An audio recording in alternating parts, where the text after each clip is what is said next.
Hey guys, Don here. Welcome to Podiatry Practice Mastery. I'm gonna, well, I guess if you don't know, what my goal is to help you get to the $1 million mark. I've kind of put together $1 million mastermind or $1 million club that I call it, that I'm meeting via WhatsApp, and so it's really kind of been neat to see people being pushed a little bit of how to make their practice better. If you guys are interested, email me. Don at Podiatry Practice Mastery. I'm going to talk today about this is my number one tip to get a lot more revenue. I would say there's like a 10x return on this.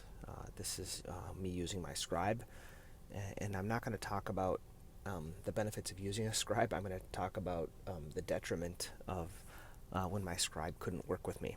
So this is a day without my scribe, and what happened. So in India, there was a natural disaster. My scribe, his name is Murali. He's been with me for over a year, and he is really part of the team. He is like my staff joke around with him.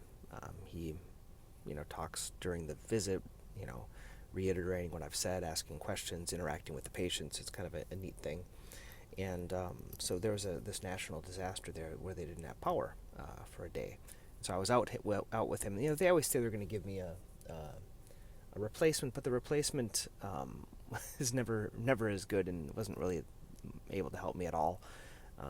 But that's okay. He's usually around.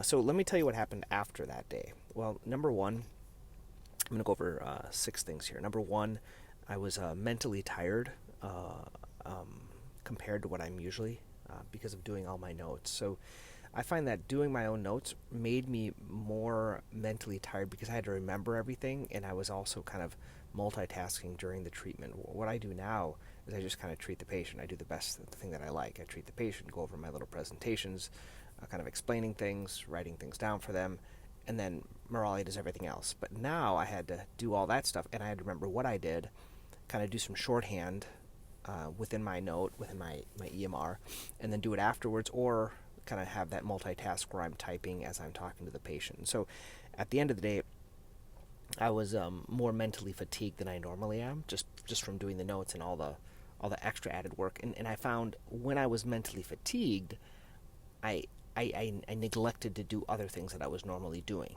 right? Just because, frankly, you're just tired. You only have so much time, and so that was one thing. Number two is I had a little bit of a fear of forgetting and not being complete, especially since he's been doing my notes for so long. Yeah, I review all of his notes and I edit his notes, but using all my templates, he's kind of got it down to a science. And I had that fear of forgetting. Did I forget to put my DME dispensing portion of the note? Did I forget to put in the medication management because I prescribe things? Did I forget to put in? And I did forget to put in certain things. I forgot to put in a couple of nail sample pathology things, and so things like that I forgot. My staff got on my case, and I said, well, it was Murali's fault because he wasn't here with me today. So that was the other thing. The third thing that was kind of frustrating about not having my scribe was I was multitasking the whole time, and this kind of, I don't know, it fatigues me. I didn't realize how much I was doing that all the time, but the challenge is usually now when I have downtime, I can work on something else. Like I can make a podcast, I can produce more content, I can update stuff on YouTube, I can work on Canva for the things I like to do. He kind of calls it my hobbies. I can do these other things that I like to do in between, but I didn't have any time for that multitasking activities that kind of give me joy, so I was kind of stuck doing the notes all day. I didn't have any time to, which is probably a good thing, check email or other things at my lunchtime, because during my lunchtime, which isn't really eating lunch, it's more of a working lunch, I had to do all my notes so I could get ready for the second half of the day. And then I had to stay later because those notes weren't done at the end of the day, which I don't normally have to do that. Third is I couldn't be as creative. I'm sorry, number 4, I couldn't be as creative or present or connect. And this is, I think, one of the worst detriments of having to do it all myself. Is the creativity, I think, comes from the freedom of not being kind of tethered down. And so you can kind of go into the treatment room. What usually happens is he kind of whispers in my ear or tells me kind of what the patient's there for, kind of reminds me what we did last time, and I go in and I can treat them, and I can kind of go from there where we're at. I know if he'll tell me like if it's a nail sample follow-up, or if they've been on Lamisil for 3 months, or if they got a cortisone, or if they're follow-up for the shockwave, or whatever they're doing.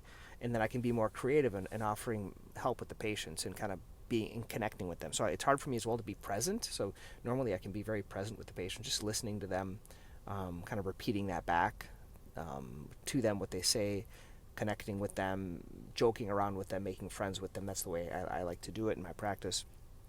And that connection I find is very good. But when I was worried about the notes, I really couldn't do that. I was kind of distracted. And number 5, I got irritated easier. I know this sounds dumb, but I was so occupied. I kind of got irritated with my staff. I normally don't get irritated with my staff, but that day I did get irritated with my staff. So the little things that usually brush off, I wasn't able to brush off that day. And it was basically they were putting patients in the room, and then they usually come and get me and just say, hey, the patient's in the room, and they didn't. And I was there kind of doing my notes and working, and because of that, I was delayed at the end of the day, which I don't like to be as well. And so I got more frustrated with my staff, I think just because my mind was occupied. And then the last thing would be number 6, the last one reason it was a bad day without my scribe, was I can't focus on being comprehensive. And that I know that probably cost me revenue. So if you think about it, like a scribe, let's say you pay them, I paid mine $15 an hour. That ends up being $30,000 a year. There's no like health or insurance, or the other company pays it. So $15. Let's say I work a 10-hour day, so it's $150 a day. And frequently, Morali does things that bring in a lot more than that for me. And the way it's set up for my office is that since I'm the only one that uses the scribe, it's actually I have to produce more than that. It doesn't come out of just my direct production, so I have to produce 3 times that usually to warrant Morali's payment. But it's so worth it. So I think at the end of the year it cost me $30,000 out of my. Actually, I'm paying it from my pocket, but he has brought me in. A lot more than that, and it was purely because I think of the scribe that got me past the $1 million mark. Like if you guys are wanting to go to the $1 million mark, and if you're already kind of busy, like I am, I'm busy. I mean, 18 to 22 patients a day, type of thing like that. Not much routine care. It's really what helped me. Not because I saw more patients. Yeah, I added a couple. I think I did add a patient in the morning and a patient in the afternoon, things like that. But really, it's just because you can be more comprehensive with the patients and offer more things. So anyway. Those are my thoughts on a scribe. If you are interested, if any questions, go shoot me an email down at Podiatry Practice Mastery. Happy to help out. I am working on this new kind of $1 million club. I'm not sure what it's going to be called. Maybe it's a mastermind, maybe it's a club. But I'm wanting to get together and people do more accountability work to kind of bring your practice to the next level. Because sometimes, like, kind of what to do. It's just hard to get stuff done, so you need accountability. If you want that help, let me know. Okay? Okay, thanks, guys. Have a good one. Till next time.